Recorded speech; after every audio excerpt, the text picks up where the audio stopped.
Shalom Ibu Murni dan teman-teman yang terkasih. Perkenalkan saya Randy Tridolok Silaban dengan NIM 2107 1010 1230. Saya Nixon Syafani Salmasir dengan nomor NIM 2108 10 20 1193. Saya Tejan Limangistu dengan NIM 2107 1010 1154. Saya Timotius Hernika Putra dengan NIM 2109 10 30 2004. Pada kesempatan kali ini, kami dari kelompok 4 akan membahas topik kerukunan dengan mengaitkannya terhadap kasus yang terjadi belakangan ini, sehingga nantinya akan menjawab pertanyaan, sudah idealkah kerukunan di Indonesia dan apa saja yang dapat kita lakukan untuk mewujudkan kerukunan antar umat beragama di negara ini. Sepekan belakangan ini, viral sebuah seruan aksi menolak pembangunan gereja di Cilegon. Hal inilah yang melatar belakangi kami untuk membahas kaitan penolakan pembangunan gereja di Cilegon terhadap kerukunan antar umat beragama. Pada awalnya, beredar video aksi masyarakat yang melakukan pembongkaran pagar pembangunan gereja pada Senin malam 18 April 2022 di Link Cikuasa, Kelurahan Gerem, Kecamatan Grogol, Kota Cilegon. Hal ini dianggap sebagai bentuk penolakan masyarakat atas rencana dibangunnya rumah ibadah Jemaat HKBP yang keesokannya akan dilaksanakan peletakan batu pertama pembuatan gereja.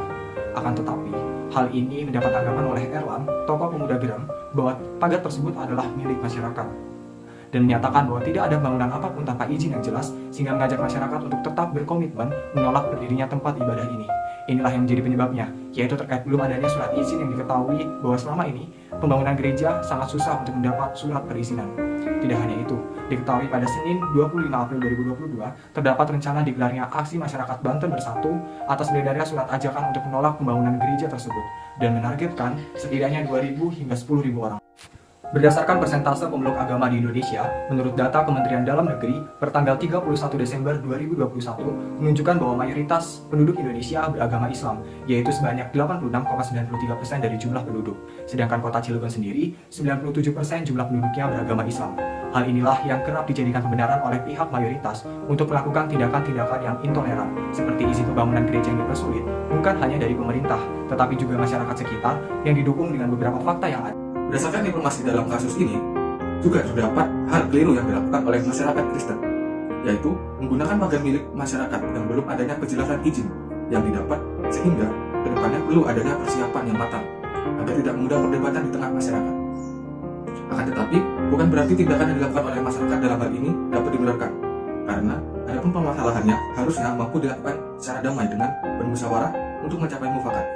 Terlebih, sudah ada dasar hukum yang mengatur.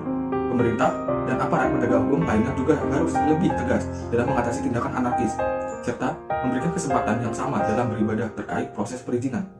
Pembuatan yang diajukan setelah semua pihak saling menyadari dan mencegah hal-hal yang dapat membuat perselisihan. Menurut Paulus Wirutomo, pengertian kerukunan adalah menciptakan integrasi sosial dalam masyarakat melalui konsep-konsep tertentu dalam upaya mempersatukan makhluk sosial, baik secara individu maupun kelompok untuk memberikan rasa kenyamanan dan ketentraman.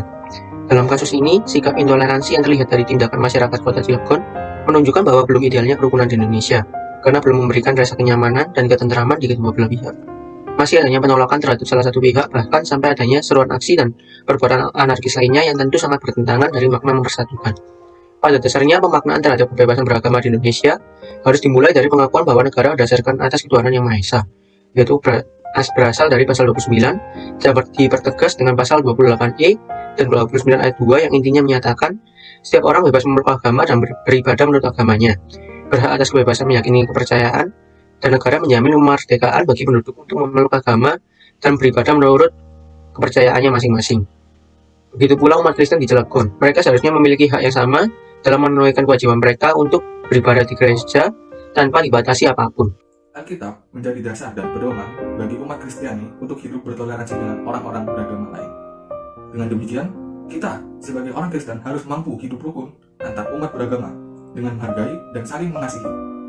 Kita dapat mengambil pembelajaran dari kisah orang Samaria yang murah hati dalam Injil Lukas 10 ayat 29 sampai 37. Dengan dimana orang Samaria yang bergerak hatinya atas belas kasihan untuk menolong korban perampokan yang sangat besar kemungkinan adalah orang Yahudi. Dia adalah musuh bangsa maupun agamanya. Tuhan Yesus mengajarkan bahwa di dalam hal ini, menolong atau berbuat baik kepada orang lain, perbedaan tidak boleh menjadi halangan. Hendaklah seperti yang tertulis dalam Lukas 10 ayat 27. Demikian firman Tuhan. Kasihilah Tuhan Allahmu dengan segenap hatimu, dan dengan segenap jiwamu, dan dengan segenap kekuatanmu, dan dengan segenap akal budimu, dan kasihlah sesamamu manusia seperti dirimu sendiri. Dalam kerukunan terdapat bentuk-bentuk yang memprakarsainya. Antara lain yang pertama, yaitu toleransi.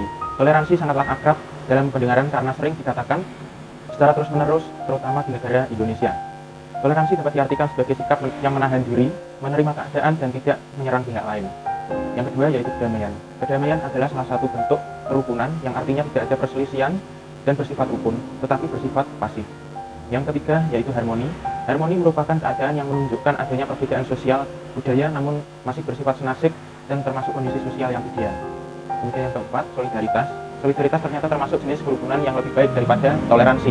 Kondisi dalam solidaritas ini ditandai dengan adanya sikap saling membantu dan bersatu dalam kerukunan bermasyarakat. Yang kelima yaitu sinergi. Sinergi merupakan salah satu bentuk dari kerukunan yang artinya bersepakat dan bersatu dalam perbedaan. Yang dapat kita lakukan sebagai orang Kristen untuk mewujudkan kerukunan umat beragama di Indonesia adalah memahami toleransi yang sesungguhnya seperti yang Tuhan Yesus ajarkan. Yesus dalam kesehariannya menempatkan dirinya di tengah-tengah orang banyak, mulai dari keluarga sampai kepada anak-anak, dan apa yang Yesus ajarkan itu sesuai dengan apa yang dia lakukan. Hubungan penuh kasih dan belas kasihan kepada orang-orang merupakan cermin dari kehidupan Yesus sendiri, penuh kedekatan dan ketidakperpisahan dengan Bapanya. Keunikan itulah yang menempatkan pola hubungan merupakan pusat dari kekristenan itu sendiri, yang menjadikan hukum terutama yaitu mengasihi Tuhan Allah setara dengan mengasihi sesama manusia. Seperti layaknya Yesus adalah pluralis sejati yang mengasihi orang tanpa terkecuali, maka kita juga dapat berpikir pluralis dengan memahami tiga kategori yang ada, yaitu yang pertama sosial, yang kedua etika, dan yang ketiga yaitu teologi filosofi.